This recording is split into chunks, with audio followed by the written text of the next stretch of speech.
Not every hero of history wore armor or carried a sword. Some carried buckets, brooms, or cages filled with rats in the early Middle Ages. Life depended on people whose names were rarely written down, workers who performed strange, forgotten jobs that kept entire towns alive. From the man who rang the night bell to the woman who gathered leeches from riverbanks. Each one had a role that may seem unusual today, but was vital then. Their work was harsh, sometimes unpleasant, sometimes dangerous, but without them, the rhythm of daily life would have fallen apart. Tonight, in Boring History for Sleep, we'll wander quietly through cobbled streets and candlelit workshops to discover the strange jobs that existed in the early Middle Ages, from rat catchers and gong farmers to town criers and leech collectors, and learn how their forgotten hands helped build the world we know. Before we begin, don't forget to like this video and subscribe so you can return for more calm journeys through the curious corners of history. To understand why so many strange and forgotten jobs once existed in the early Middle Ages, we must first understand the world that needed them. It was a time before machines, before organized systems, before the hum of industry filled the air. Every task that kept society running, from cleaning the streets to lighting the night, from carrying messages to removing waste, depended entirely on human hands. Villages were small, towns were growing, and cities were chaotic webs of smells, sounds, and needs. There were no pipes, no plumbing, no public services as we know them today. The rhythm of life relied on those who did what others could not, or would not do. They were the unspoken machinery of the medieval world, working in the background while the rest of society slept. Most people in the early Middle Ages were tied to the land. Farmers, herders, and laborers made up the vast majority of the population. But even the most self-sufficient village needed specialists. A blacksmith to forge tools, a miller to grind grain, a weaver to make cloth. These were common trades, well-respected and essential. Yet, beyond them, there existed another layer of work, jobs that were necessary but strange, useful but often undesirable. These were the jobs born from gaps in the system, from the simple fact that life creates waste, chaos, and need. Every city produced refuse, every market left behind scraps, every household needed cleaning, every river delivered both water and filth. And so, the people who stepped forward to handle these things became the silent custodians of daily existence. That a world without machines, the early medieval world had no engines, no running water, no centralized heating. Everything required human effort. If a candle needed lighting in the street, someone had to light it. If a bell needed ringing to mark the hour, someone had to pull the rope. If a well became clogged, someone had to climb down into the darkness to clear it. Where a modern town relies on wires, motors, and pipes, the medieval town relied on people, each one performing a specific, often peculiar task. And though their work might seem odd to us now, it was as vital as the farmer's harvest or the blacksmith's forge that in that world, specialization was survival. Every craft existed because someone, somewhere, had learned to do what others could not endure. The tanner who scraped hides by hand, the gong farmer who cleaned cesspits by night, the rat catcher who faced the disease carrying vermin that scurried beneath floors.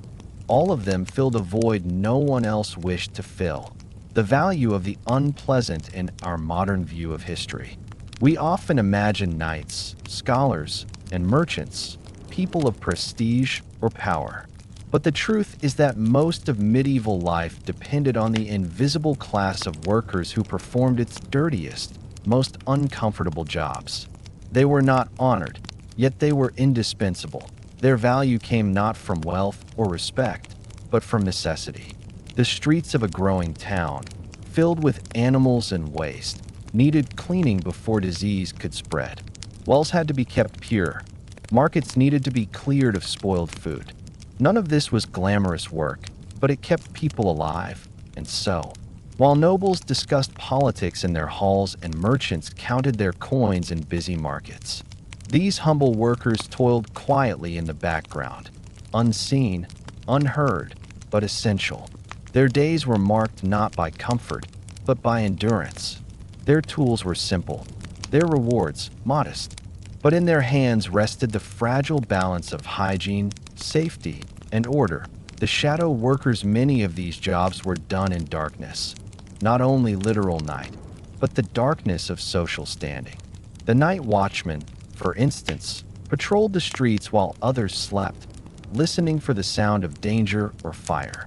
He carried a lantern and a staff, calling out the hours in the cold, the gong farmer. Among the most infamous of all medieval workers, entered the cesspits that lay beneath towns and castles, great holes filled with waste, dug deep beneath the wooden floors. By torchlight, he cleaned them with long-handled shovels, often at great personal risk. Yet his work prevented illness and kept the air above breathable. He worked in silence, for few wished to be reminded of his presence. Then there was the rat catcher, another creature of the shadows. His task was dangerous, for rats carried not only filth, but plague. Armed with traps, dogs, and patience, he hunted them through barns, cellars, and sewers. People avoided him, fearing the creatures he handled, yet when the rats returned, they sought him out again. These men and women formed the unseen skeleton of society. Their work was not praised, yet without them, the medieval world would have drowned in its own chaos. The curious and the creative, not all strange jobs were grim. Some were born of creativity, of the need to entertain, communicate, or organize. Town criers, for instance, served as living news outlets. In a world where few could read, they walked the streets ringing bells, shouting announcements of births, deaths, decrees, and events. Their voices were the pulse of the town. The cry of "Hear ye, hear ye," was not performance, it was public service. There were also ale conners, men whose duty was to taste and test the quality of ale sold in taverns. They knelt on wooden benches soaked in spilled drink to judge its purity. Not the most dignified work, but one that mattered deeply to thirsty townsfolk. In markets, weighers and inspectors kept trade honest. They checked scales, examined goods, and punished those who cheated. Gong beaters drove animals through streets, clearing paths for nobles or wagons. Watchmen of bridges guarded crossings against thieves. Every task, no matter how small, found a name, a worker, and a rhythm. The chain of need. The structure of medieval life was like a chain, every link dependent on the next. The farmer grew grain, the miller ground it, the baker made bread, the taster ensured it was safe, the street sweeper cleared the crumbs. Each role existed because of another, and together they formed a web of purpose. Even the most bizarre jobs fit perfectly into that pattern. A leech collector might spend hours standing knee-deep in swamps, letting the blood-sucking creatures attach to her legs before scraping them off into jars. Doctors needed leeches for bloodletting, a common medical practice, so her strange work sustained the healers that a sin-eater might be called upon at funerals, eating bread and drinking ale left beside a corpse, symbolically taking on the deceased's sins so their soul could rest. Though considered eerie, this role gave comfort to grieving families. And though some of these jobs were born of superstition rather than science, they reveal something remarkable about humanity, our endless ability to create meaning, to give purpose even to the most unusual acts. Work as identity in the early Middle Ages. One's job was not just a way to earn a living. It was an identity. Most people inherited their trade from parents or relatives. Skills were passed down like heirlooms, from father to son, mother to daughter. That a blacksmith's child learned the forge before they could read. A shepherd's son knew the hills better than the roads. A rat catcher's apprentice learned the smell of places where vermin hid. There were no resumes, no interviews, only the weight of experience and the trust of familiarity. The TO work was to belong. To belong was to survive. Even the strangest jobs held honor in that simple truth. The humble architects of survival looking back. It's easy to smile at the oddness of these occupations. The leech collector, the candle maker, the gong farmer, the town crier. But to the people who lived them, they were lifelines. Every task, no matter how small or strange, played its part in the greater system. The medieval world was fragile. One bad harvest, one outbreak, one flood could destroy everything. The strange jobs kept that fragility from breaking. They were the invisible scaffolding beneath a society that barely held together, yet somehow endured. These workers rarely appear in chronicles or royal decrees. No one painted their portraits or wrote songs about them. But in their steady labor, we find the real heartbeat of history. The quiet persistence that allowed kingdoms to rise and fall while the streets below remained swept. The lamps stayed lit, and the fields stayed fertile. They remind us that civilization is not built by grand gestures, but by the accumulation of small, often unseen acts of care. And so, when we speak of the strange jobs of the early Middle Ages, we are not laughing at their oddity. We are honoring their necessity and the people who performed them, day after day, without praise, yet with purpose, because in the end, history is not just the story of kings and wars, but of those who cleaned the halls, lit the fires, and kept the world quietly turning. In the early Middle Ages, long before the hum of modern sanitation and the quiet efficiency of city maintenance, there walked a man whose job existed in the shadows. He had no uniform, no badge of honor, and no promise of comfort. Yet without him, entire towns would have fallen into ruin. He was the rat catcher, the silent guardian of the streets. To live in a medieval town was to live among noise, scent, and survival. The streets were narrow and uneven, the air heavy with smoke from 1,000 hearths. Beneath the chatter of merchants and the clatter of hooves lay another sound, a constant, restless scratching, the faint squeal of creatures that thrived in the dark. Rats lived everywhere, in the granaries, in the walls, beneath the bridges, even in the shadows of the churches. They came with ships, wagons, and travelers. They feasted on grain, waste, and whatever the people left behind. They carried fleas, and the fleas carried death. Yet in an age that did not yet know of germs or contagion, few understood their true danger. The people only knew one thing, that rats brought sickness and ruin wherever they went. And so, amid the life of every growing town, there was always one man whose duty it was to hunt them. He was not celebrated, yet he was needed more than he was ever thanked. The rat catcher's day began when the rest of the town was ending. As doors were bolted and lamps blown out, he prepared for work. He carried with him a lantern of dim, oily light, a bundle of handmade traps, a small knife or club, and often a dog trained for the chase. His clothes were thick, patched, and stained from years of toil. His boots were caked in mud, and his face bore the marks of long nights spent in alleys and cellars that he walked quietly, listening more than he looked.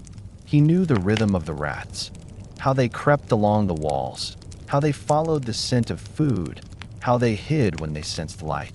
His traps were simple but clever, built of wood and wire, designed to snap shut or hold the creatures alive.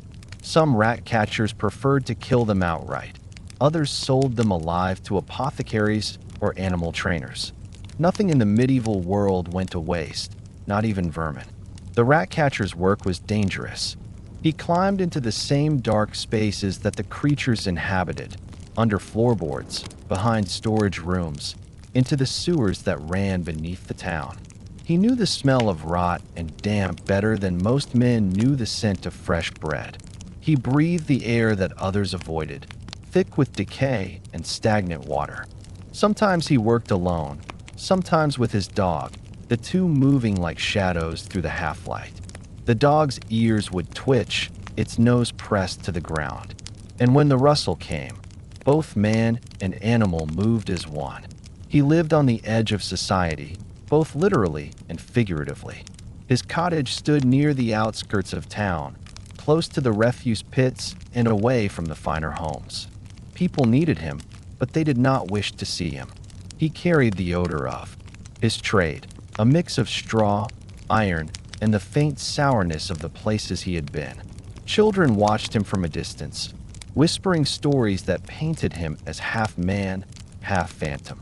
Yet when the scratching in the walls became too loud, when a merchant found his grain spoiled or a baker saw droppings near his flour, they sent for him.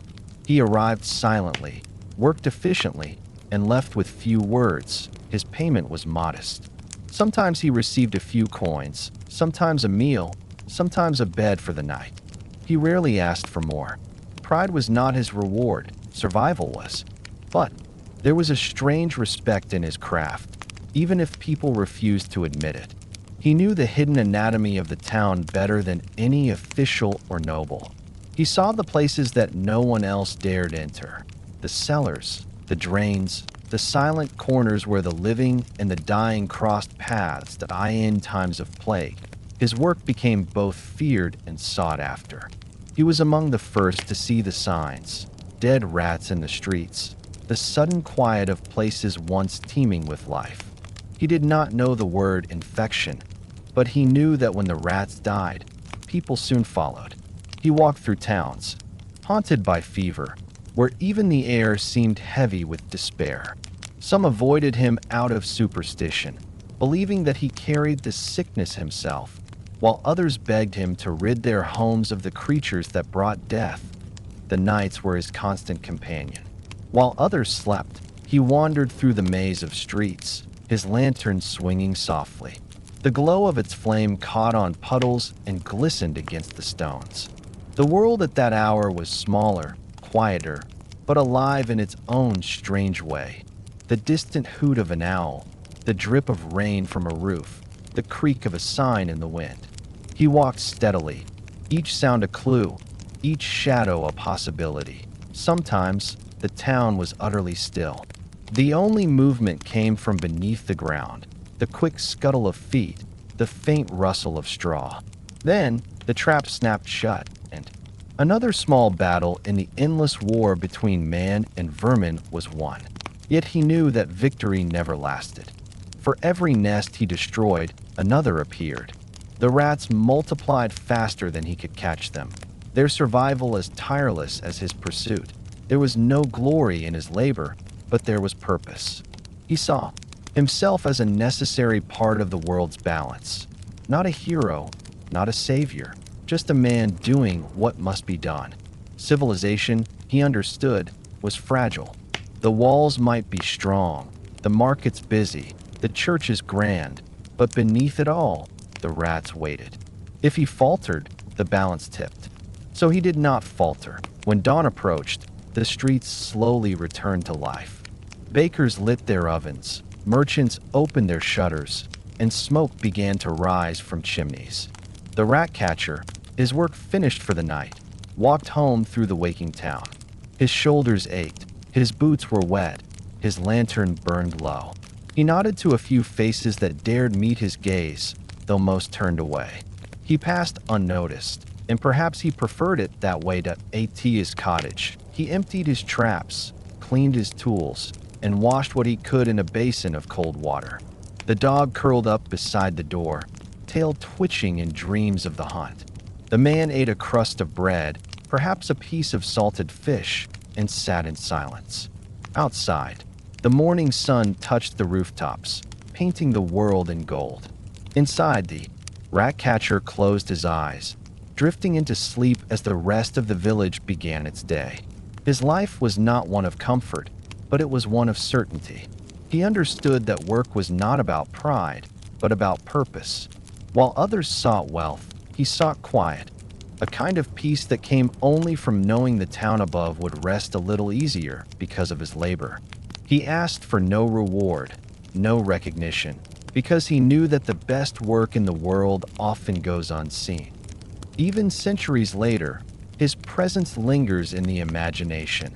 That solitary figure with a lantern, walking through misty alleys, listening for the faintest movement in the dark. He is a symbol of endurance, of humanity's constant effort to push back against decay. His world was one of shadows, but in those shadows, he found meaning. The rat catcher of the early Middle Ages was more than a man who trapped vermin. He was the keeper of an invisible order, the guardian of health before anyone understood what health truly meant. His story is not written in books, but it is etched in the survival of towns that might otherwise have been lost. He lived without applause, worked without witnesses, and vanished without legacy. Yet his quiet duty helped hold together the fragile web of medieval life. And though the world has changed beyond recognition, the spirit of his work endures.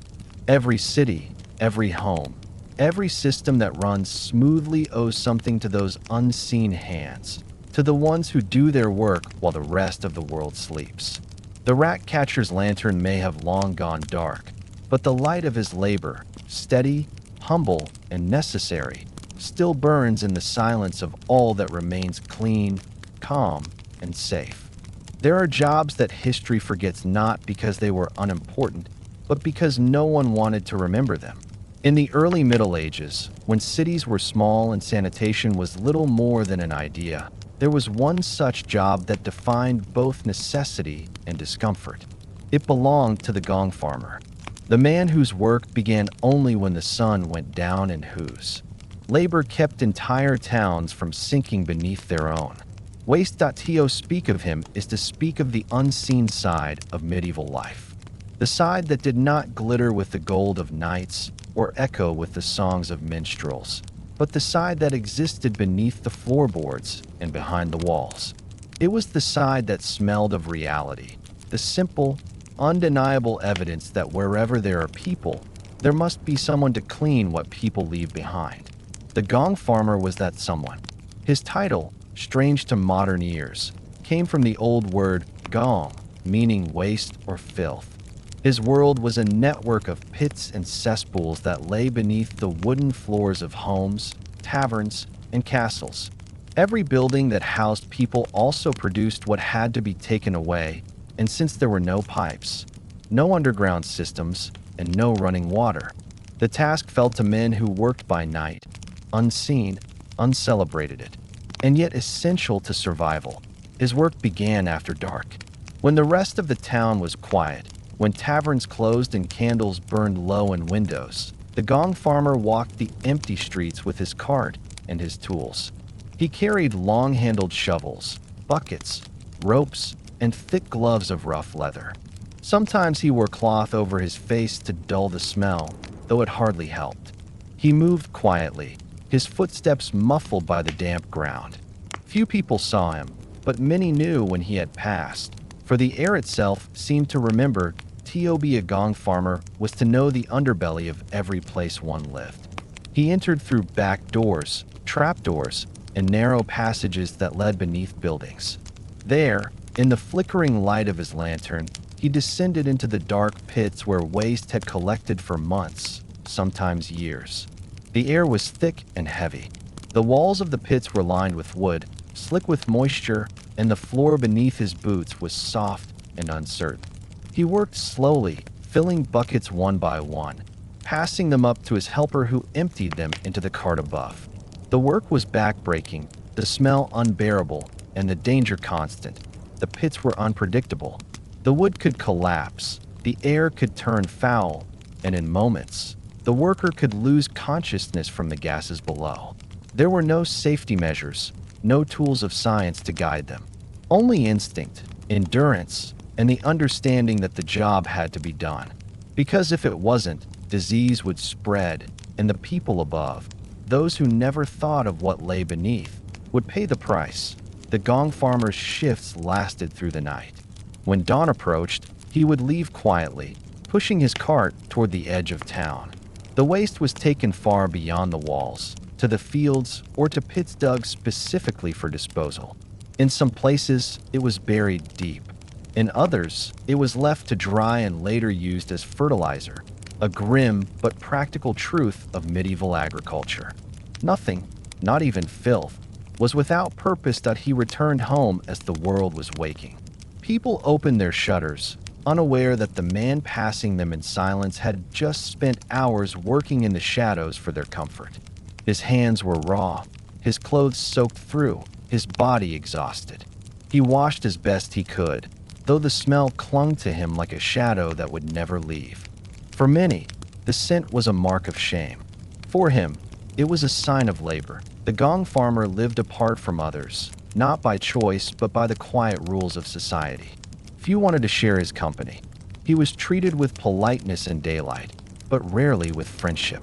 Children were told not to follow him, and innkeepers hesitated to offer him a room. Yet every town needed him, and those who understood the truth of his work gave him a certain unspoken respect. The irony of his existence was that his work was despised and yet absolutely vital. Civilization depended on those willing to step into the filth others refused to acknowledge. Many gong farmers passed their trade from father to son, not out of pride, but necessity. It was steady work, paid in coin when few other jobs were. Some were even employed by city councils or castle stewards, given fixed routes to maintain. The pay was better than that of many field laborers, though no amount of coin could buy the comfort of social acceptance. They were tolerated but never embraced. Their nights were filled with the same sounds: the scrape of shovels, the slosh of buckets, the quiet murmur between workers, the distant bark of dogs in the streets above. Sometimes they joked to make the hours shorter. Sometimes they sang softly to drown out the echo of their own movements. The work was lonely but shared, and among those who did it, there was a strange camaraderie, a bond born not of joy, but of endurance. Despite the hardship, there was a kind of dignity in what they did. They were caretakers of cleanliness, even if their world was filth. They knew that while others celebrated festivals and feasts, while bells rang and markets thrived, their unseen labor kept the air breathable and the water safe. Without them, the streets would have reeked of decay, and disease would have risen unchecked. Their contribution was invisible, but it was everywhere. There are records, scattered and rare, that mention them. Some towns kept logs of payments made to gong men or night cleaners. Their wages were modest but regular, a small comfort in a world where hunger and uncertainty ruled. Occasionally, a note of tragedy appears: a worker lost to the fumes below, or a pit collapse that buried a team alive. These incidents were recorded briefly, with little ceremony, yet behind each one lay a story of quiet bravery. They were men who descended each night into the places everyone else avoided, knowing that one mistake could mean the end. If you imagine one of them walking home after such a night, you can almost see it: the pale light of dawn, the damp air of early morning, the sound of his boots on stone, his shoulders slumped beneath the weight of fatigue, his breath forming clouds in the chill air. A few people pass him without speaking. Somewhere, a baker lights his oven. A bell tolls the first hour of the new day. The gong farmer keeps walking, silent, unseen, fading back into the rhythm of the world that will never know his name. Centuries later, the traces of their labor still lie beneath old cities, layers of compacted soil, filled with the remnants of 1,000 forgotten cleanings. Archaeologists find their work in the form of waste pits sealed under new foundations, the ghostly outlines of wooden walls, the fragments of tools left behind. Even in decay, their work preserved history. Through what they removed, we learn what medieval people ate, how they lived, what they discarded. Ironically, the most unpleasant job in the world became one of the greatest gifts to the study of the past. The gong farmer's existence teaches something simple and profound: that civilization is not built only by those who design, rule, or create, but by those who maintain, by those who face what others prefer to forget. His nights were filled with darkness, yet from that darkness came cleanliness, order, and health. He was, in his way, the quiet balance to the noise and chaos above. When we think of the Middle Ages, we imagine grand castles, markets full of color, knights in shining armor. But beneath all that, hidden under floors and cobblestones, was the unseen world of men like him, the world that made the visible one possible. He worked not for praise, not for recognition, but because someone had to. And when dawn returned and the city woke to its ordinary routines, it did so on clean ground, safe because of hands that had worked unseen through the night. That in that simple, often miserable duty lay a kind of heroism. The gong farmer's life was short, hard, and humble, but his purpose was eternal. Every modern system of sanitation, every pipe that carries waste unseen beneath our feet, is an echo of what he once did with a shovel and a lantern. He stood at the edge of humanity's endurance and proved that even the lowest labor, when done with care, sustains the highest forms of civilization. He may be gone now, his name forgotten, his trade replaced by machines and pipes, but his spirit lingers in the silent infrastructure that keeps our cities alive. For as long as people live together, someone will always bear the quiet duty of keeping their world clean. And though the gong farmer's lantern no longer glows in the midnight streets, its light, humble, steady, unseen, still burns wherever order rises from chaos.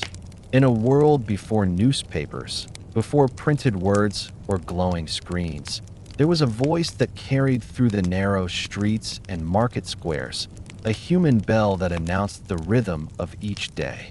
It belonged to the town crier, a man whose duty was not to fight wars or plow fields, but to speak, to inform, and to connect. He was the sound of the Middle Ages itself, clear, steady, and trusted above all others. At dawn, when the mist still hung over the rooftops and the first fires were being lit in the hearths, the town crier would walk into the open square with his bell in hand. He wore a cloak to protect him from the morning chill, a leather belt heavy with scrolls, and boots worn from endless walking. His face was known to all, though few knew much about him. He was not rich, not powerful, not even particularly free in what he said. Yet every word that left his lips held weight, for when the crier spoke, he spoke for the realm itself. The bell came first, a sharp, ringing sound that cut through sleep, that made shutters open and footsteps gather. The clang echoed off stone and timber, waking the town to attention. And then, when the noise faded, his voice followed, strong, trained, and deliberate.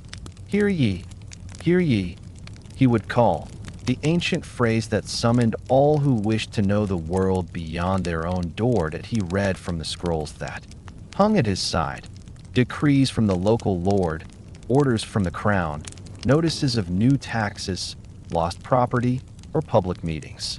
His job was to be both messenger and memory. In a time when most people could not read, his words were the only link between the written world of power and the spoken world of the people. He brought law into life, turning paper into sound, sound into action. People gathered as he spoke. Merchants paused in setting up their stalls. Housewives leaned from windows, their hands still dusted with flour. Children sat on steps, listening though they barely understood. Even the old men who had heard it all before stood quietly, heads bowed slightly, as if the air itself demanded stillness. The crier's words were not always welcome. Sometimes he brought news of higher taxes, of punishment, or of war, but they were always believed. When his announcements were done, he would post the parchment to a wall or door, the ink glistening faintly in the weak light. It was rare that anyone stopped to read it, but the gesture mattered. The written notice gave form to what the town had heard, proof that the voice had truth behind it. Then he would move on, ringing his bell again, his voice rising and falling like the toll of time itself. The town crier's work did not end with law or decree. He was also the keeper of smaller news, the gossip, the lost items, the public calls for help. He might announce the finding of a runaway animal, the arrival of a merchant ship, or the search for a missing child. He was the thread that tied the whole community together, carrying words from one end of the town to the other. Through him, A place learned what it was, who was gone, who had returned. What the day would bring. It was not an easy life. The crier walked in all weather, rain, snow, and wind. He shouted until his voice cracked and his throat burned. Some days he stood in empty streets, his words carried away by storms, heard by no one. On others, he spoke before crowds restless with anger or fear, their faces pale with the weight of bad news. He had to remain calm, clear, and firm. The voice of the town could not tremble. He was paid modestly by the local authority, his wage steady but small. Yet the job carried a kind of dignity that few others had. To be the crier was to be trusted. With secrets, with laws, with the delicate balance between order and chaos. His loyalty was tested often. He spoke for those in power, but he lived among those without it. He knew both sides, and he walked the narrow space between them with care. When he finished his rounds, the town would feel his absence. The silence that followed seemed deeper for it. His voice was the heartbeat of the streets. Without it, something essential was missing. Even the sound of his bell fading into distance carried a comfort, the assurance that someone was keeping watch. Someone was holding the threads of communication together. At times, he served not only as messenger, but as witness. When punishments were carried out in the square, he was there, reading aloud the crimes and the sentences. His voice framed justice, giving the law a face it otherwise lacked. In markets, he settled disputes by reading official prices or weights.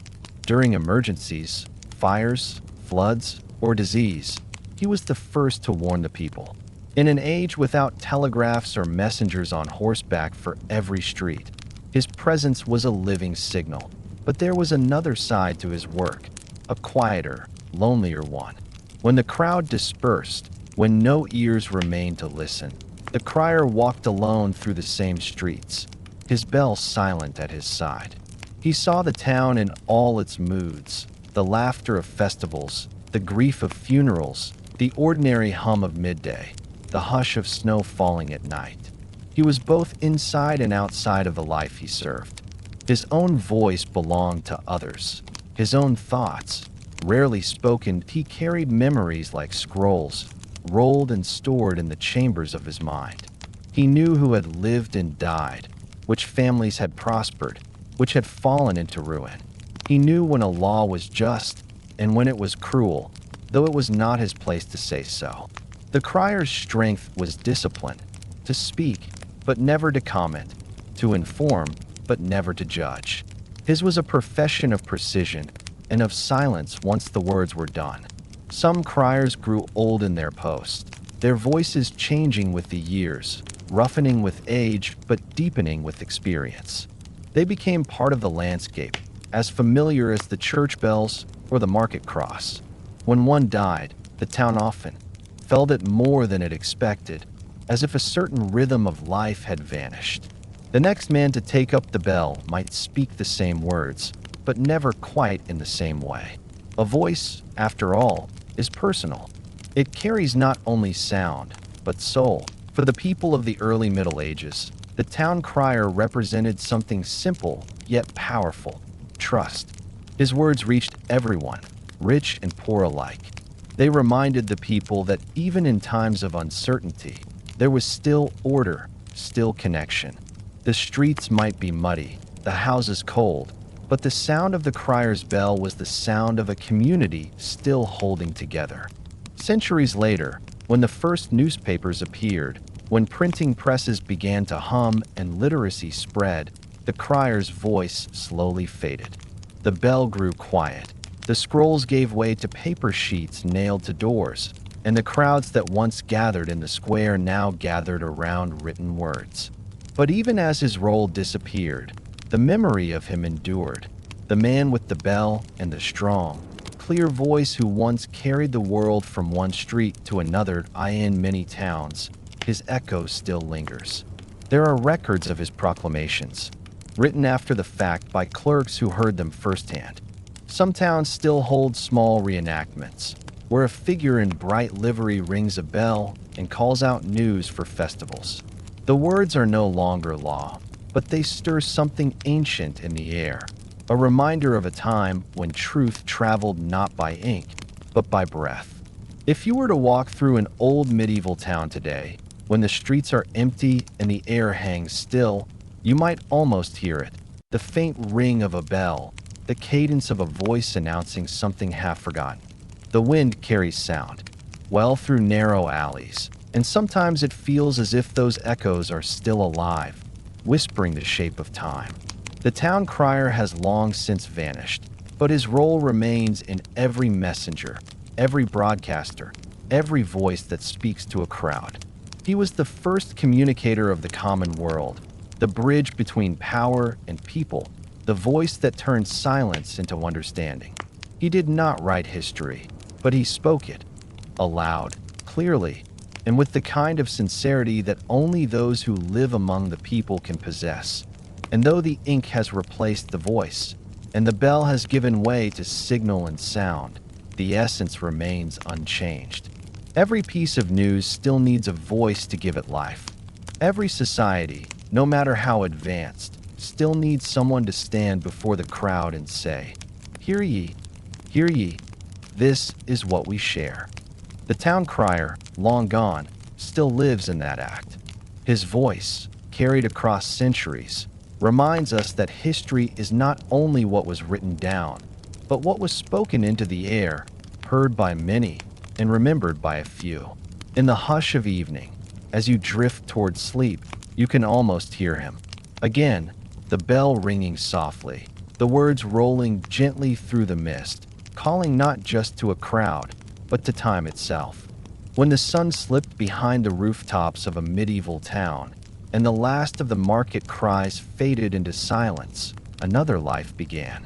The daytime world of trade and chatter gave way to shadows, to the creak of wooden signs in the wind, to the soft whisper of river water flowing under the bridge. Most people closed their shutters and barred their doors, retreating into the glow of the hearth. But for one man, the coming of night was not a time for rest. It was the beginning of his long, solitary shift. The night watchman, he was the sleepless guardian of the streets, the quiet keeper of peace when the rest of the town slept. His task was simple in words, but immense in weight: to stay awake while others dreamed. In an age before police, before streetlights, before any true sense of order after dark, his presence was all that stood between safety and chaos. When darkness settled, he took his lantern and his staff and began his rounds. The light from his lamp flickered across the cobblestones, carving small pools of gold into the deep blue of the night. His boots echoed softly through the alleys. The rhythm of his steps was the only sound that reminded the town it was still being watched. Still guarded, he knew every sound. The bark of a distant dog, the flap of a loose shutter, the drip of water from a roof. Each carried meaning. A door creaking might be the wind, or it might be a thief. A shadow moving could be a rat, or something worse. His eyes were trained to read the night like a book, each page written in faint light and movement. He walked slowly, listening, humming sometimes under his breath to keep the silence from pressing too heavily. His staff, thick and strong, served both as weapon and warning. Tapping it on the stones at intervals, he sent out a steady rhythm, the heart of the sleeping town. It told anyone awake that he was near. To the honest, that sound was comfort. To the dishonest, it was a warning. The night watchman's duty was not only to keep thieves at bay, but to protect against fire. In towns built mostly of wood and thatch, fire was the most feared enemy of all. A single spark could devour an entire street before dawn. And so, as he passed each home, he glanced up at the rooftops, sniffed the air for smoke, watched the glow of every chimney. If he saw light where none should be, he called out, loud and sharp, "Take care of your fire." His voice, rough from years of shouting into the cold, carried through the stillness, reminding every house that someone was awake. Someone was watching. He often stopped at the town gates, where guards kept their own lonely vigil. They shared a few words, traded a sip of water or a small piece of bread. Then he moved on, walking the narrow lanes where no sound but his own footsteps lingered. In some towns, he would call out the hours, midnight and all's well, marking time for those who could not see it. The sound drifted through the dark, echoing off stone, blending with the faint hum of the river or the cry of a night bird. There was a certain peace to it, a slow rhythm that few others ever knew. The world seemed smaller at night, simpler. The clutter of the day was gone, replaced by stillness and the quiet breathing of the town. From behind shuttered windows came the muffled sounds of life. A baby's cry, the murmur of late conversation, the steady creak of a rocking chair. The watchman passed them all, unseen but present, the invisible thread that connected them. Sometimes the night was not peaceful. There were fights in taverns, drunken men stumbling home from late hours of celebration, travelers lost and frightened by the darkness. The watchman dealt with them as best he could, calm, firm, patient. He was not a soldier, but he had authority, earned by reputation rather than rank. The people knew his face, and more importantly, his voice. It was a voice that could be gentle when it needed to soothe, and commanding when danger arose. There were nights of storm, when the wind howled through the alleys and rain lashed against the shutters. Those were the hardest. The lantern sputtered in the wet air, the flame threatening to die. His cloak grew heavy with water, his fingers numb. Still, he walked, because stopping meant sleep, and sleep meant failure. The duty of the watchman allowed no rest until the dawn bell rang that he often worked alone, though in larger towns there might be several of them, each assigned to a district. They crossed paths in the early hours, exchanging brief greetings, the kind born from shared endurance. There was no need for many words, a nod, a quiet joke, a shared understanding that they were the only souls awake in a slumbering world. Then each went back into the dark, their lanterns drifting apart like small ships on a black sea. The night could be kind or cruel. In the stillness of a clear evening, the stars stretched endlessly above him, and the moon lit the rooftops with silver light.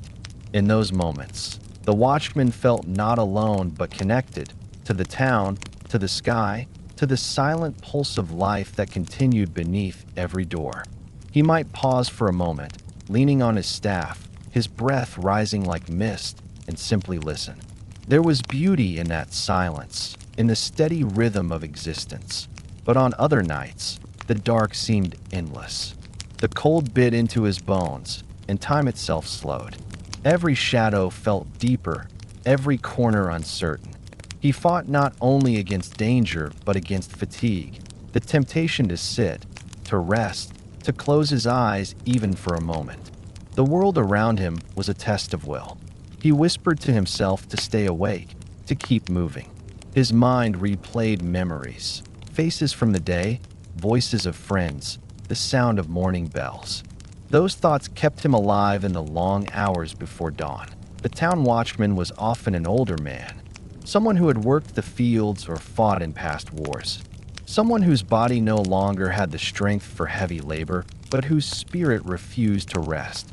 He was dependable, steady, a man whose presence alone brought calm. He might have been poor, but he held a certain quiet pride. After all, who else could claim to know the town as he did? Every street, every corner, every sound belonged to his memory. He was there when thieves fled through the shadows. He was there when the first cries of a newborn echoed through a window.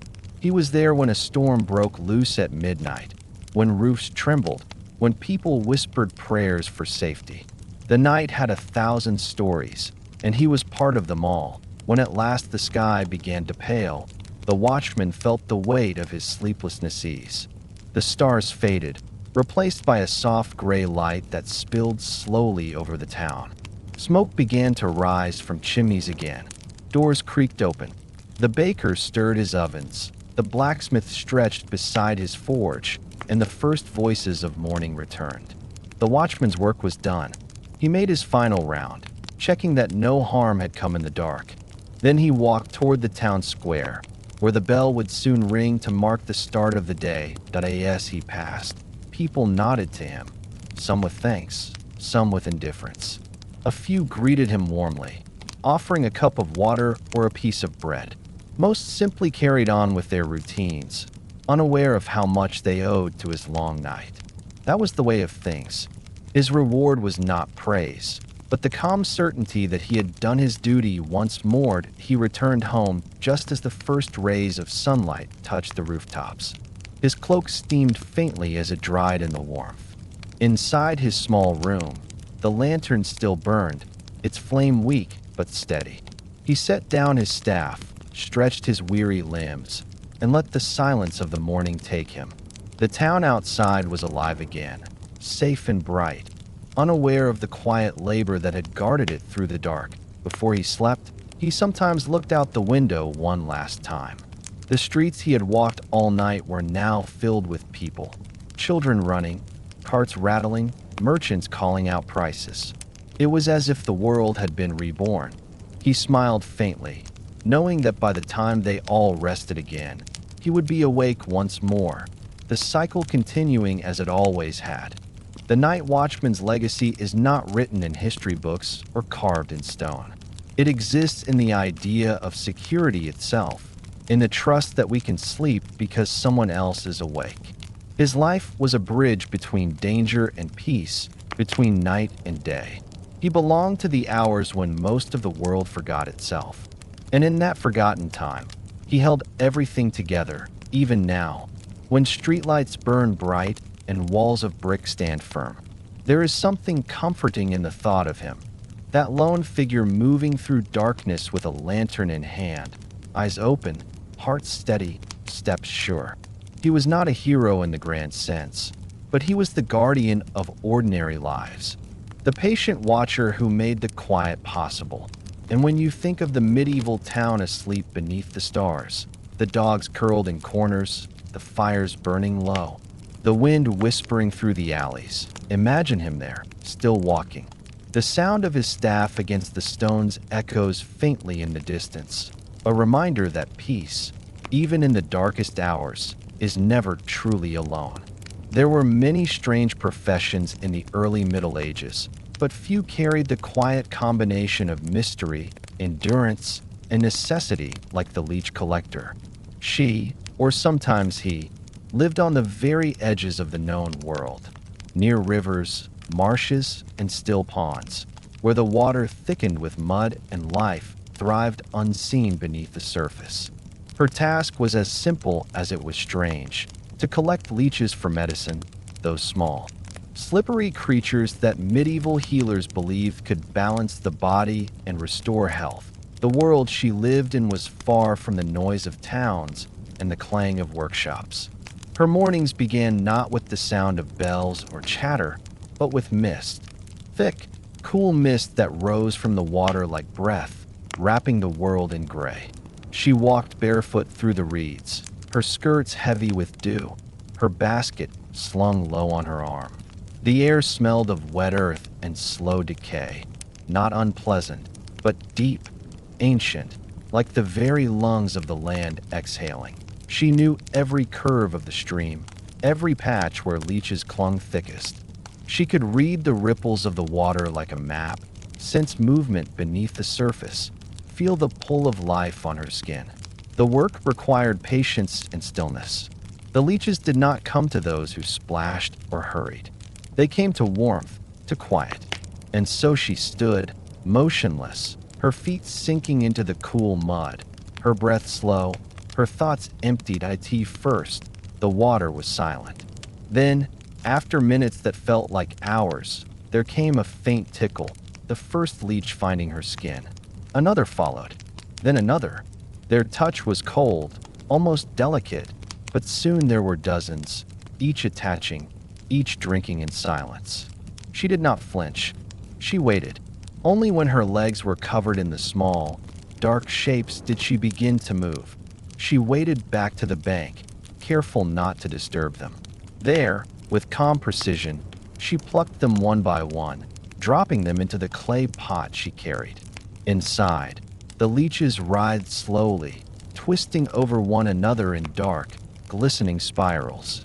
Each one was a living tool, destined for the hands of a physician or barber surgeon in town, who would use them to draw blood from those believed to be ill. For this, she was paid in coins or food, sometimes only in promise. It was hard, humble work, but it was work that mattered. In an age when medicine was more faith than science, leeches were believed to carry the power to cleanse. They were called upon for fevers, headaches, and even melancholy. The leech collector supplied the hope behind the cure. Her life was shaped by solitude. Few chose her company. The work was too strange, too uncomfortable for others to imagine. Children whispered that she was half-witch, that she spoke to the water and it obeyed her. She ignored them. She had no time for stories. The marsh was her companion, the water her livelihood. It was a world that most avoided, but one she understood deeply. When she returned home, her clothes were soaked, her hands pale and wrinkled from hours in the water.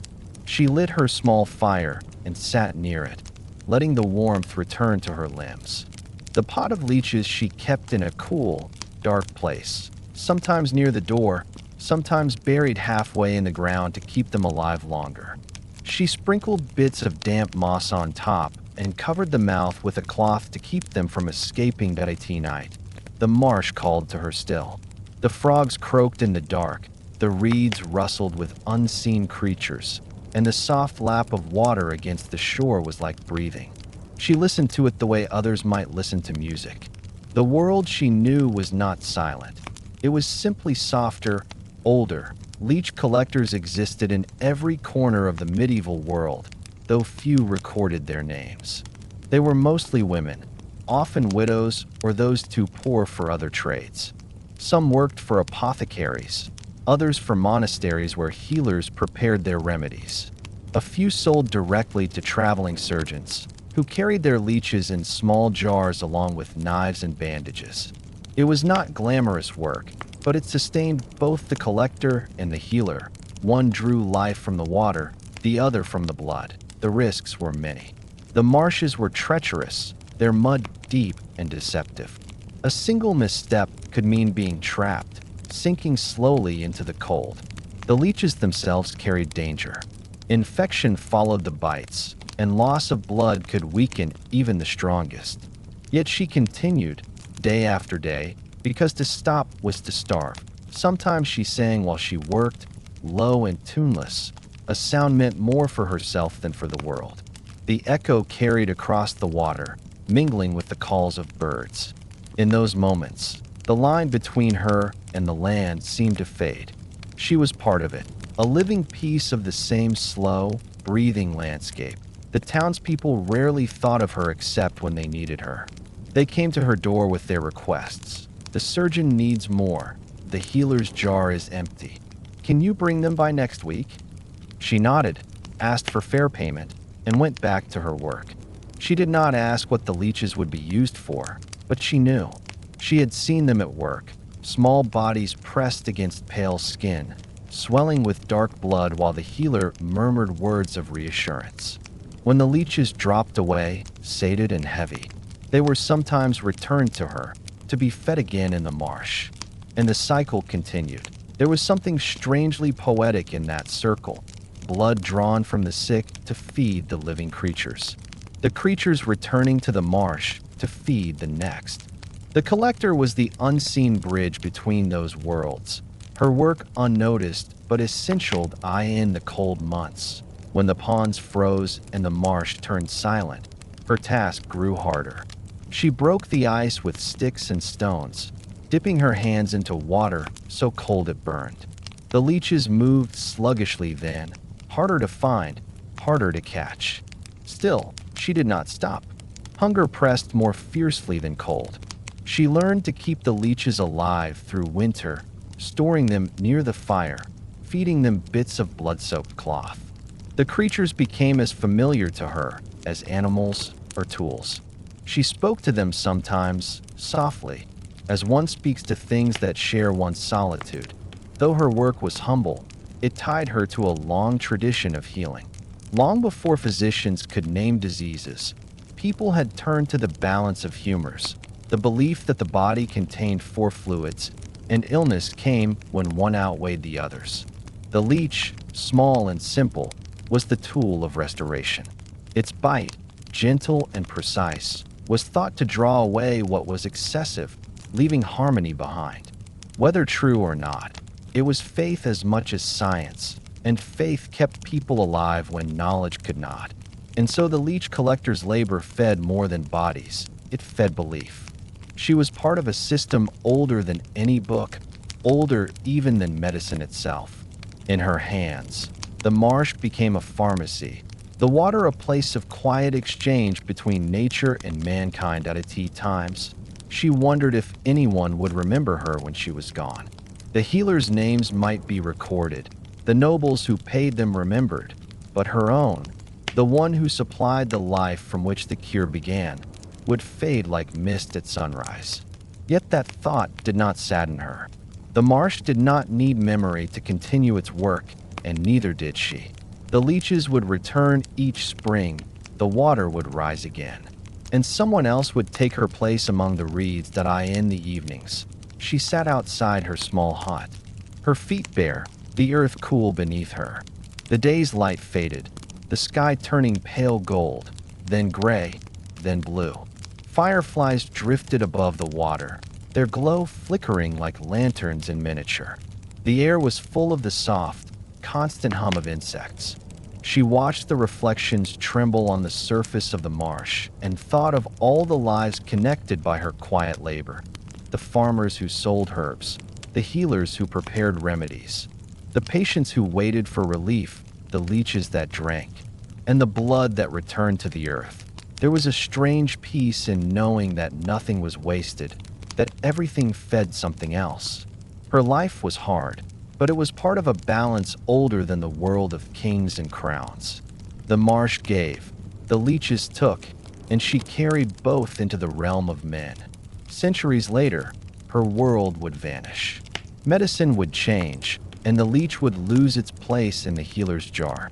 The collectors would disappear from the rivers, their huts reclaimed by moss and silence. Yet, in some ways, her spirit endures. Even now, science still returns to the wisdom of balance, to the belief that healing begins with understanding nature rather than conquering it. If you were to stand by an old pond today, where the air hums softly and the surface ripples beneath your reflection, you might still feel it, that presence, that quiet rhythm of hands and water. You might almost see her there in the mist, her figure bent over the reeds, her basket by her side, her breath mingling with the dawn. The world around her is empty, but her work continues, timeless, steady, unseen. She was not called healer, yet she healed. Not through words, but through endurance. Not through knowledge, but through trust in the earth. And when she finally set down her basket and the marsh reclaimed her footprints, she left behind something that outlasted even medicine. The reminder that care often lives in silence, and that even the smallest lives can carry the weight of healing. The leech collector's lantern may have gone out long ago. Her song faded with the fog, but her work remains written in the water, in the soil, and in the history of every cure that began in patience and ended in life. Among the quieter sounds of the medieval town, the ring of the blacksmith's hammer, the creak of the mill wheel, the rhythm of spinning wheels, there was another sound, softer but constant. It was the sound of feet pressing rhythmically into wet cloth, the steady squelch of soaked wool being trampled underfoot. It came from the fuller's workshop, a low, smoky building that always smelled of damp fabric and lye. Here, the fuller worked, turning rough, loose woolen cloth into thick, strong fabric fit to clothe a kingdom. Few trades were as physical, as repetitive, and as vital as his. The fuller's task was to take unfinished wool, freshly woven from the looms of spinners and weavers, and make it usable. The cloth that came from the loom was soft, uneven, and full of oil and grease from the fleece. It was fragile, easily torn, and far from the thick, warm material that medieval people depended on for survival. To finish it, the fibers had to be bound together, the grease removed, and the surface tightened. And for that, the fuller was needed. His workshop stood near the edge of the town, often beside a stream or river. The sound of running water mixed with the dull beat of his labor, creating a rhythm that echoed through the nearby streets. Inside, the air was warm and wet. Steam rose from vats of hot water and soap, and the smell, part earth, part wool, part ash, clung to everything. The floor was stone, slick from years of use, and the windows small and dim. The fuller worked mostly by the light of the open door or the dull glow of the hearth. He wore clothes no better than rags, thick and stained, his legs bare to the knees. His feet, hardened by years of work, moved with practiced precision. He stood in a wooden trough filled with cloth and water, his hands on the beams above him for balance, and he began to tread. Step after step, hour after hour, pressing and turning, folding and beating the fabric beneath him. The sound was steady, almost musical, like the slow beating of a drum. The work was brutal. The hot water softened the fibers, while the mixture of lye, made from wood ash or stale urine, cleaned away the oils. The smell was strong enough to sting the eyes, but the fuller paid it no mind. He had grown used to it long ago. His focus was on the rhythm, the endless motion that bound the fibers together. Each press of his foot made the fabric tighter, thicker, stronger. It was not a job that could be rushed. The cloth had to be worked evenly, patiently, until it became what it was meant to be. Outside, the town lived its daylight hours. Merchants shouting, carts rattling, children laughing. Inside the fuller's house, time slowed. There was only the sound of water, footsteps, and the faint hiss of boiling vats. When the cloth was ready, he hauled it out with the help of apprentices, his arms and shoulders straining. The wool was heavy with water, dark and gleaming. They carried it to the rinsing tubs, where clean water waited to wash away the last of the lye. The fabric floated briefly, then sank, turning the water cloudy and gray. Once rinsed, the cloth was hung to dry on wooden frames in the open air. Long sheets of wool fluttered in the breeze like banners, their texture soft but dense. The fuller would stand nearby, hands on hips, watching the fabric move, his eyes reading every fold and crease. He could tell by sight whether it had been worked enough, whether it would hold warmth in the winter, whether it was fit for a lord's cloak or a farmer's coat. He did not need books to know his craft. His knowledge lived in his hands and his muscles, passed down through generations of practice. In the early days, fulling was done entirely by foot, the fuller's own strength serving as his only tool. Later, in larger towns, water-driven fulling mills were built, their great wooden hammers powered by rivers. The pounding replaced the human step, but the rhythm was the same, a steady, endless beating that filled the air for miles. Even then, the fuller remained, tending the machinery, testing the fabric, ensuring that the work never stopped. Whether done by foot or by wheel, the process was always his domain. The fuller's trade was not a glamorous one, but it held quiet dignity. Without him, the weaver's work was unfinished. Every robe, every blanket, every cloak worn through cold nights owed something to his hands. The fine wool garments of nobles and the coarse tunics of peasants alike passed through the same troughs, were pressed by the same feet, soaked in the same mixtures. The fuller was the unseen equalizer of the medieval world. No one dressed without his labor. The townspeople often avoided his workshop, not out of disrespect, but out of caution. The smell, the steam, the damp heat. It was a world apart from the tidy order of markets and squares. Yet those who passed could always tell when he was working. The rhythmic thump and splash carried through the air, day after day, a sound as reliable as the turning of the mill or the tolling of the church bell. It was the heartbeat of industry, the pulse of creation hidden beneath grime and sweat. Sometimes, when he paused for a moment, Leaning on the beam to rest his tired legs, he would listen to the town outside. He could hear the faint hum of conversation, the cry of a child, the bark of a dog. For a moment, he felt part of that larger life, though separated by walls. He knew his work touched every one of them. It gave warmth to their nights, protection to their journeys, comfort to their sleep.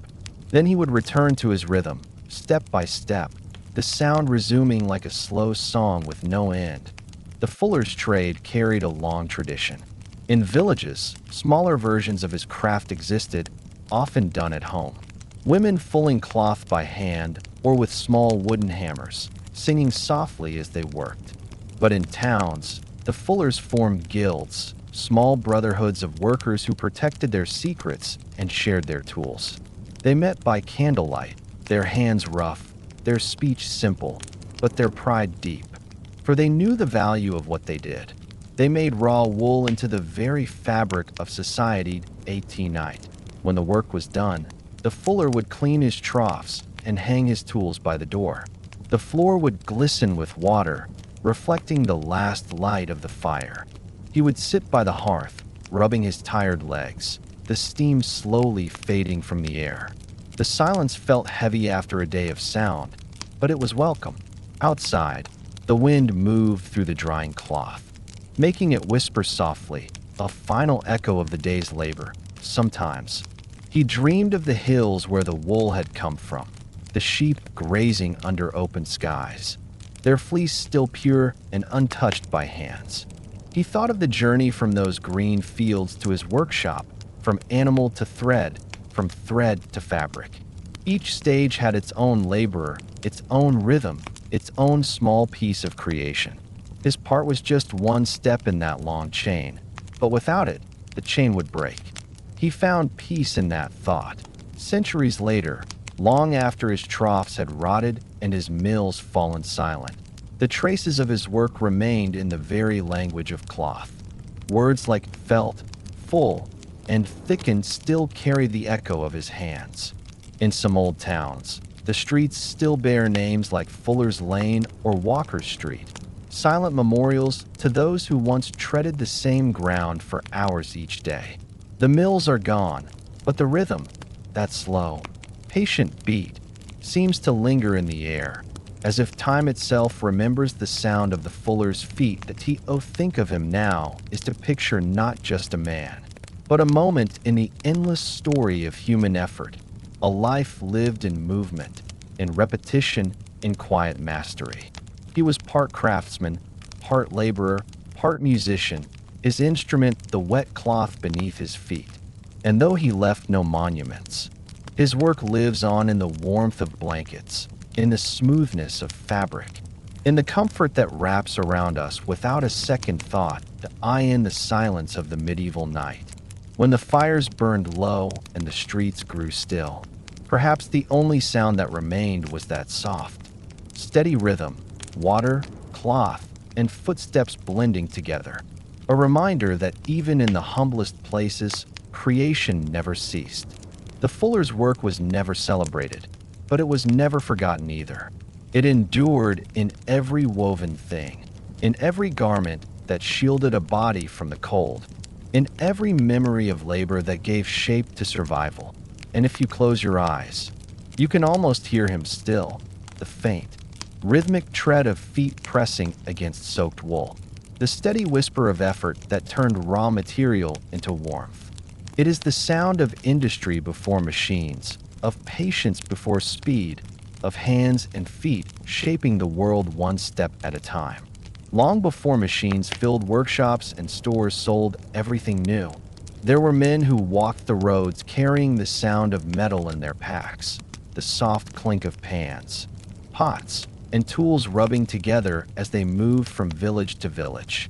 They were called tinkers, and they were the wandering repairers of broken things. The tinker's life was one of endless motion. He did not belong to any one place. His home was the road, his work the quiet art of mending. In a world where every object was precious and nothing was easily replaced, his trade was a lifeline. The people waited for him, the housewives with cracked kettles, the blacksmiths with dull blades, the farmers whose tools had bent or broken under use. When they heard the faint jingle of his pack coming up the lane, they knew help had arrived. He carried little more than what fit on his back or in his handcart: a small anvil, a hammer, clamps, and scraps of tin or copper. His clothes were patched and faded from sun and rain, his boots worn thin from miles of walking. A tinker was not rich, but his craft gave him freedom. He could go where he pleased, sleep beneath trees or in barns, eat from the generosity of strangers, and trade skill for shelter. His work was humble, but to the people he served, it was indispensable. A pot with a hole meant no stew for the family. A broken hinge meant a door that would not close. A dull blade meant more hours of labor in the fields. The tinker restored what life had worn down, and in doing so, he restored a kind of balance. He arrived quietly, never in a rush. In each village, he chose a spot near the well or the square, set down his bundle, and began to unpack his tools. Soon, the sound of his hammer rang through the air, a steady, comforting rhythm that drew attention. People came, carrying their broken wares wrapped in cloth or tucked under their arms. He greeted them with a nod, few words, and began his work. There was something soothing about the way he worked. The repetition of hammer against metal, the smell of smoke from his small brazier, the careful movements of his hands as he patched holes or reshaped edges. He was a craftsman, but also a listener. As he worked, people spoke to him about the weather, the harvest, the small events of their lives. He became a collector of stories, carrying them from one town to the next.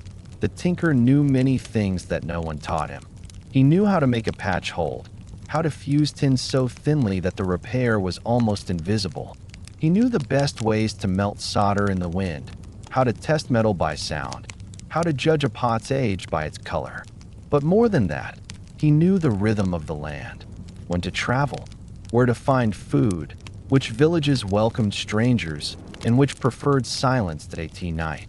When the work was done, he found a place to rest, a barn offered by a farmer, a corner of an inn's stable, or, more often, the open fields. He lit a small fire, warmed his hands, and cooked what little he had, usually bread and a bit of cheese. The stars above him were the same ones he had followed for years, familiar companions in a life of solitude. The road stretched before him like a promise he never questioned. The people both pitied and admired him. To some, he was a wanderer without home or roots, a man living on the edge of society. To others, he was a symbol of self-reliance, a reminder that skill could replace wealth. He needed no land, no lord, no fixed dwelling. His only loyalty was to his craft. Wherever there was need, he went. Wherever there was work, he stayed, until the next call of the road drew him onward. There was a saying in those times, better a tinker's visit than a new pot. It meant that repair was wiser than replacement. That endurance was worth more than novelty. In that way, the tinker carried not just his tools, but a philosophy, the belief that nothing was truly useless, that even the worn and broken could serve again with care in spring. His path wound through blooming fields, the air sweet with the scent of earth. In summer, he walked dusty roads beneath skies that shimmered with heat. Autumn brought the sound of leaves crunching underfoot, and winter the sharp sting of cold against his face. Each season left its mark on him, shaping his life as surely as his hammer shaped the metal he worked. He was welcomed by many, but trusted by few at first. Strangers in small villages always drew cautious glances, but the tinker's reputation often arrived before he did. Word traveled faster than feet. He fixed our pan last year, someone might say. Still good as new. Slowly, suspicion softened into warmth. Children gathered to watch him work, fascinated by the sparks from his fire. Old women offered him broth. Old men shared ale or stories of their youth. He did not stay long in one place. Once the repairs were done, he packed his tools again, his belongings neatly arranged, his fire carefully doused. He thanked those who had hosted him, sometimes with words, sometimes only with a quiet nod. Then he walked on, the sound of his tools jingling softly with each step, fading into the distance like a small song carried by the wind. Sometimes, his work took him through lonely stretches of countryside, where no houses stood for miles. There, the silence was complete, broken only by the crunch of gravel beneath his boots or the cry of a distant bird. He knew the solitude well. It was his constant companion, neither enemy nor friend. In its stillness, he found thought, reflection, peace. He carried memories of every place he had been, every person he had met, each story he had heard. Together, they formed a map that lived not on parchment, but in his mind at towns. His trade connected him to other wanderers, cobblers, peddlers, storytellers, and herbalists. They met by chance at crossroads or market fairs, exchanging bits of news, sharing meals, and then parting again, each returning to the rhythm of their own wandering. There was an unspoken understanding among them, that theirs was a life between worlds, belonging everywhere and nowhere. Though his hands were rough and his clothes plain, the tinker's eyes often held a kind of wisdom. He had seen too many faces, too many places, to judge anything harshly. He knew that every person, like every pot, carried cracks, some visible, some hidden, and that it was not wealth that kept them whole, but care. Perhaps that was why people spoke freely to him. To the tinker, no story was too small, no life too humble. He fixed things, but in some quiet way, he also mended spirits. As the years passed, his pack grew lighter. The towns grew larger, the roads busier. Blacksmiths and merchants began to take over his trade, offering new goods instead of repairs. Some tinkers settled down, opening small workshops near the markets. Others, unwilling to trade freedom for comfort, kept walking, following roads that led farther from the towns and deeper into the countryside. He aged as the world changed. His beard grew gray, his hands slower, but his pace remained steady. He had walked too long to stop now. In the evenings, as he sat by his small fire, he sometimes thought of the first pot he had mended, the one that had taught him patience, precision, and pride. That same patience had carried him through every storm, every long road, every lonely night. There was poetry in his existence, a quiet rhythm of departure and return, of fixing and moving on. He left no monuments, but he left traces everywhere he went. A repaired hinge here, a mended kettle there, a story remembered in a household long after he was gone. People might forget his name, but they remembered his work. Centuries later, the word tinker would fade, replaced by new terms, new trades. Yet the image remains, a man with tools at his belt and a song in his step, walking the road between towns, living by his hands and his honesty. His craft was simple, his life humble, but his legacy deep, a reminder that care, not wealth, sustains the world. That if you listen closely, on a quiet country road at dusk, you might still imagine the faint sound of metal striking metal, a small, steady ring that drifts through the air, fading slowly into the hills. It is the tinker's hammer, echoing through time, a sound that speaks of patience, resilience, and the beauty of making broken things whole again. And so, we've reached the end of this quiet look into the forgotten workers of the early Middle Ages. The people who kept their towns alive when history wasn't watching. They were not nobles, not rulers, and not soldiers. They were ordinary, men and women who simply did what needed to be done. The candle maker who gave light, the fuller who gave warmth, the night watchman who gave safety, the tinker who repaired what others left behind. Each of them played a small but necessary part in the world they lived in. Their names are gone, their tools long vanished, but the results of their work remain in everything that came after, in our cities, our trades, and even in the habits of daily life we take for granted today. History is often written about kings and wars, But it's the quiet labor of people like these that truly built the world. They remind us that progress is rarely loud. It happens slowly, in steady hands, in patience, and in the kind of work that no one notices until it's gone. Thank you for spending your time here tonight. If you enjoyed this calm look into the past, don't forget to like the video and subscribe to the channel so you can join again for more slow, detailed stories from history. Until next time, rest well and good night.